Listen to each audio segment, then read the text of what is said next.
McDonaldna liklamgi wari khanglakpada magi wakhaldu pothafam khanglamde magi punshi warida saruk yaninglamme maram aduna mana yauriba hotel du thiduna nongma mabu naba lakhi liklam ai khangibro ai ningsingba ngamdrebo nahan nangna kanbirambado o khangi nahan gidudi phajana uhawdre saunu ko kaisu saudeda ado aise nanga wari amtang sananingba ngaktang yagadra ai hojikti duty laye manager na amuk saurakani pung kayada loidoina nangise nungdang tarani pung 3 adwaida hojikse pung 3 tada ngari kuidoini ne hoi phare ai adu faw ngairage asumna McDonaldna liklambu kuirabasu kuina hotel aduda famduna ngairame ngaina wakhal tawduna aina haidai wasibu mana yarak oidra khangdene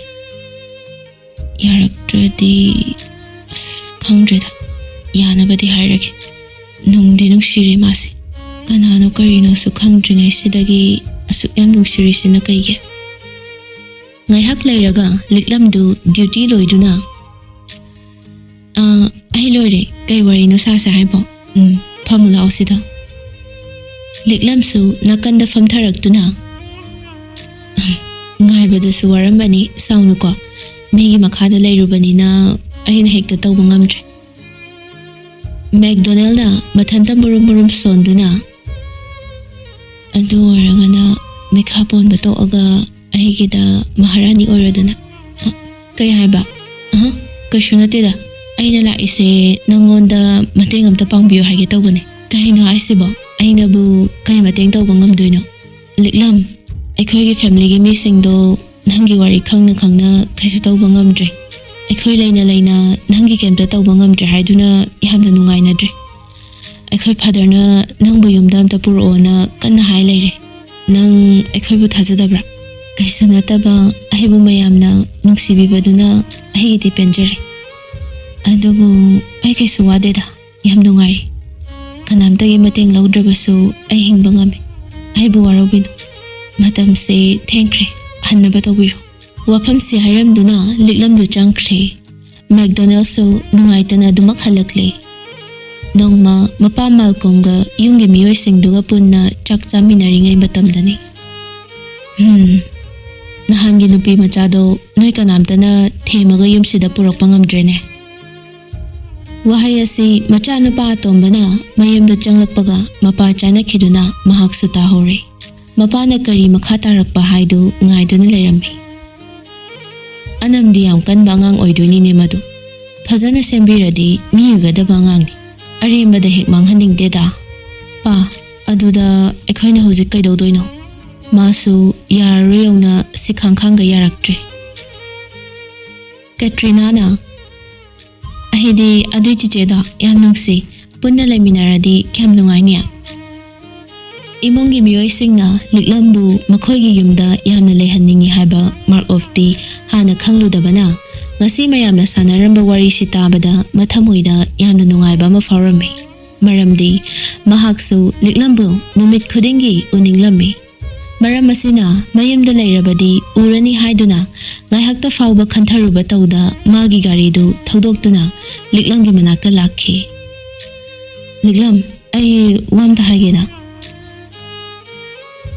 liklamsu mayamba muklak manawa muklak tawbaduda khangsaw sawningba ma phawrame maram asina mark of tu mapanda chingthoktuna sawningbagi khonjelda noisingse nakok loi chakpro aina noi mateng pamdena kayarak haikraba natro noise paisa khara pairena mi khudingmakse noina haibada yarakani khanbro ngasili wari matung manaw ayunaba kanamta lakano asumna sauduna phat onthokduna changkhige tawi mark of su khantharuba tawda liklamgi khudangda tap paiduna khami aduga ai nangna sana chatlase yare haiba hydripaba mafam sida nungaini adubu nang pudanadi ayumda halaroi nangna tawningba khudimag yumda leiraga tawba yagani nangna migi maran pamde haragasu sigi mafam sida adum chatlu adubu laibadi aigi yumda legadabani nangna adumai haraga hekta yagadaba mido ai manbro ai nang adum ngaigani Wase haiduna pairamba khudangdu thadorakli. Liklamsu sangna yenglamduna changkhri. Phanadi thengjilakli. Hotel adusu lonsin khidawri. Adu phawba mark off tu hotel dugi mapanda leptuna du makngairami. Asimi se anam kyam kalina yongni. Nangna du amna anam kallaga kai khandoiba. Pharasu phatrasu ai liklamni. Nangna di ngamhalaroi. Asi khandana liklamsu hotel adu thonglon silamduna tumkhre. Ahing yoksilakpada nongsu kana churaklami. Liklamsu makeup tholakpada amuksu mark off tu leiriba haiduna tholaklaga yenglubada nong marakta pungchotchotuna hotel room do onsinduna yenglaga leirambadu ubada. Kaino simiside pura birani ne. Mayambadudi aina kitang haibada gyantana dumak chatki. Mana muktana sumlairisibu ngawbru khangdemi. Kamai dongniside. Aibu namdana mana ngamgidaraba. Yaroi. Mana di ngamhaloi. Chotki chotchana. Masana sinjabani. Asi khanduna liklamsu amuk tumba changkhri. Adubu tumthabadi yaramde. Nongsu adumak kansilakli. Liklamsu miyoiba kaubanina. Nupa aduna leihoriba phibamdu yengba ngamlaktraduna. Satina matuplaga nupa adugi manakta changlai. Kaino nang singawbra haba nayumda chatlo yam thenge. Aidi haikre. Mark off chatlo di chatlo haba ne ngawshina no. Mark off na kangsaw sarokduna liklamgi pambomda kanna paishinduna. Nang aise kayo ui. Ha. Mi yamana asuk yamna haira fawba nang nayanimba fawdris kaygino. Nang se karamba mino. Nang hato omoro saida. Aina chatcha haibasida phajana yaro. Natradi nang ai khutta soisini. Liklamdu magi mawong aduda kibasu phawi. Pairiba makhutusu lokthoknaba kanna hotnai. Adubu mark off su sungtha thadorakte. Maduda liklamna. Thado se nang ngawbro. Thado haibane. Ngawre. Ai angawbane. Nang khangna ngaibo. Hoi. Hanadai ngawe khangamadi ahingsida ai kaisu thola amoy. Liklamgi wadu tabada mark off tu khidang taptharai. Liklam. Anidu naihakti mitranai. Ahingdu mahaudringai makhoi anigi wari kaya linarami. Nong ngalakpaga makhoi anidu yanaraduna liklamdu mark off ki mayumda laklami. Madu ubada imungi miyoy singdu harawbana lori. Sokatana. Katrina mayamdu kauro chak lori hairuro. Giris kay watli lora banatra. Au lora madam. Angang singdi kai lekre. Laknarone. Ibema liklam lao lao. Hoi sir. Aidi chichiga thangna doini phambada. Lao sida phamase. Mayam punna dining table duda famnarami. Numittumadi mark off su liklamgi mamangda famduna chak chaba yaurami. Madu ubada Katrina na. Kaino ngasidi Hitler yaro ijina. Aidi poglakpadagi ngasina ahanbani. Mana mayam marakta chak chaba urise. Karina na. Yare, tumina chaw. Amuk taraga niya hawala chachagisani. Phana oiduna su mark off na ngasi ihan hana mayamga punba sida imungi miyoy sing ayamba loina harawnarami. Mapa Malcolm su momon nokcharami. Asumna imung ngasi apunba nungayba imung amoyrami. Liklam su magi hanagi hotel di thabag adumak chachaduna makhoydagi lupa mafawan niramde. Mark off na Liklam kaino kaidorage kaino kukundude nangi kukawdudi kaino kaige nang mingkawbaduba princess kaina ka honingiraba as yampakti nang pagpapagtaba amtangay ko.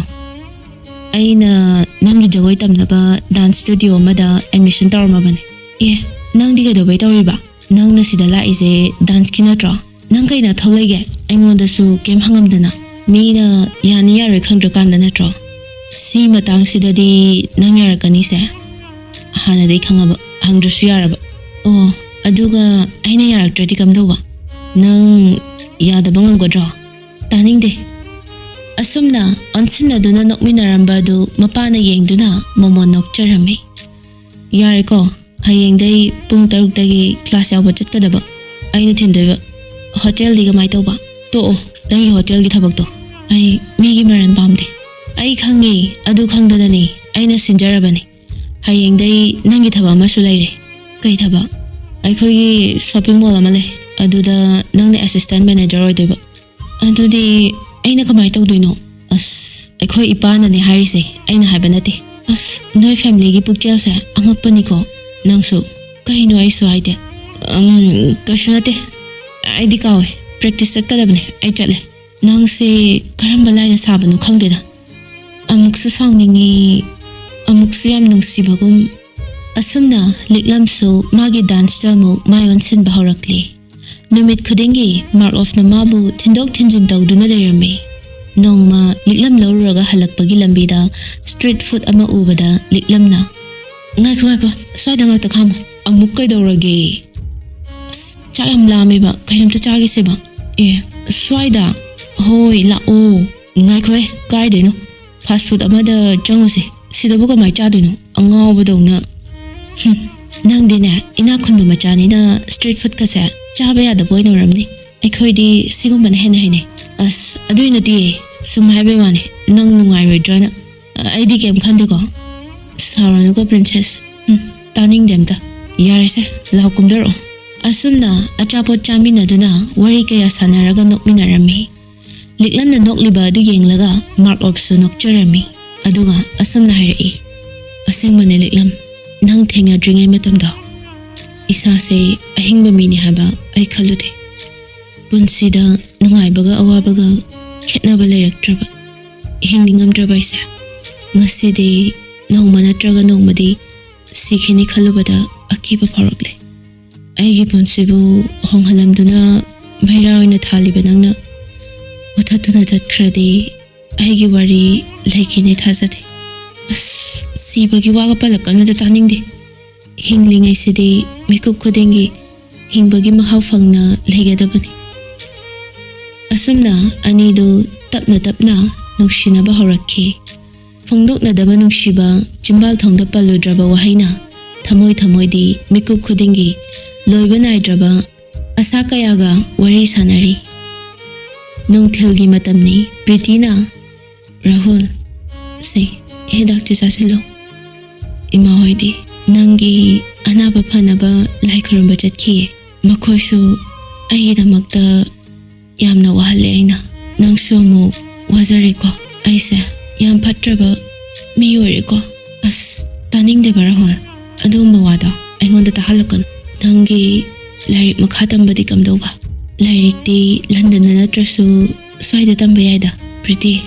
ꯅꯪ ꯂꯩꯁꯥꯕꯤꯅꯤ ꯅꯪꯅ ꯑꯩꯈꯣꯏ ꯌꯨꯝꯗ ꯁꯨꯝ ꯂꯩꯔꯒ ꯂꯥꯏꯔꯤꯛ ꯇꯝꯕ ꯍꯥꯏꯁꯦ ꯁꯃꯥꯖꯀꯤ ꯃꯤꯅꯣꯛ ꯆꯪꯂꯛꯀꯅꯤ ꯁꯃꯥꯖ ꯍꯥꯏꯗꯤ ꯀꯩꯅꯣ ꯑꯩꯈꯣꯏꯅ ꯃꯗꯨ ꯈꯜꯂꯨꯕꯒꯤ ꯃꯊꯧ ꯇꯥꯗꯦ ꯁꯪꯁꯥꯔꯁꯤꯗ ꯍꯤꯡꯉꯕꯅꯤꯅ ꯃꯤꯒꯤ ꯃꯤꯅꯣꯛꯁꯨ ꯀꯤꯗꯕ ꯌꯥꯗꯕꯅꯤ ꯑꯩ ꯃꯉꯥꯏꯔꯦꯅ ꯑꯩꯈꯣꯏꯈꯛ ꯍꯤꯡꯕꯗꯤ ꯌꯥꯔꯣꯏ ꯑꯗꯨ ꯑꯣꯏꯔꯒꯅ ꯂꯨꯍꯣꯡꯉꯁꯤꯗꯅ ꯑꯗꯨ ꯑꯣꯏꯔꯗꯤ ꯀꯅꯥꯝꯇ ꯀꯩꯝ ꯍꯥꯏꯔꯛꯑꯔꯣꯏꯕ ꯑꯣꯏꯔꯣꯏꯗꯕ ꯋꯥ ꯉꯥꯡꯒꯅꯨ ꯀꯩꯒꯤ ꯑꯣꯏꯔꯣꯏꯗꯣꯏꯅꯣ ꯅꯨꯄꯤ ꯑꯩꯅ ꯏꯀꯥꯏꯒꯤ ꯈꯪꯗ ꯅꯨꯡꯁꯤ ꯀꯌꯥꯔꯛ ꯐꯣꯡꯗꯣꯛꯄꯗꯤ ꯌꯥꯕꯤꯗꯦ ꯅꯪꯒꯤ ꯅꯨꯡꯁꯤꯕ ꯈꯛꯅ ꯅꯨꯡꯁꯤꯕ꯭ꯔꯣ ꯑꯩꯒꯤꯗꯤ ꯐꯥꯒꯤꯔꯣ ꯅꯪꯅ ꯋꯥꯔꯕ ꯃꯇꯝꯁꯤꯗ ꯅꯪꯒꯤ ꯅꯅꯥꯛꯇ ꯂꯦꯞꯂꯤꯁꯦ ꯑꯩ ꯈꯛꯇꯪꯅꯤ ꯁꯤꯅꯤ ꯑꯁꯦꯡꯕ ꯅꯨꯡꯁꯤꯕ ꯍꯥꯏꯔꯤꯁꯦ ꯅꯪꯒꯤ ꯃꯥꯡꯉꯕ ꯑꯋꯥꯕ ꯄꯨꯟꯁꯤꯗꯨꯗ ꯃꯥꯡꯖꯔꯁꯨꯅꯨ ꯍꯥꯏꯗꯨꯅ ꯍꯨꯟꯗꯣꯛꯂꯝꯕꯗꯨ ꯅꯠꯇꯤꯌꯦ ꯃꯈꯥ ꯇꯥꯔꯅꯨ ꯄ꯭ꯔꯤꯇꯤ ꯑꯩꯗꯤ ꯇꯥꯅꯤ ꯉꯁꯤꯗꯤ ꯆꯞ ꯆꯥꯕ ꯍꯥꯏꯅꯗꯕ ꯌꯥꯔꯣꯏ ꯑꯩꯅ ꯂꯟꯗꯟꯗꯒꯤ ꯃꯅꯤꯄꯨꯔꯁꯤꯗ ꯂꯥꯛꯇꯨꯅ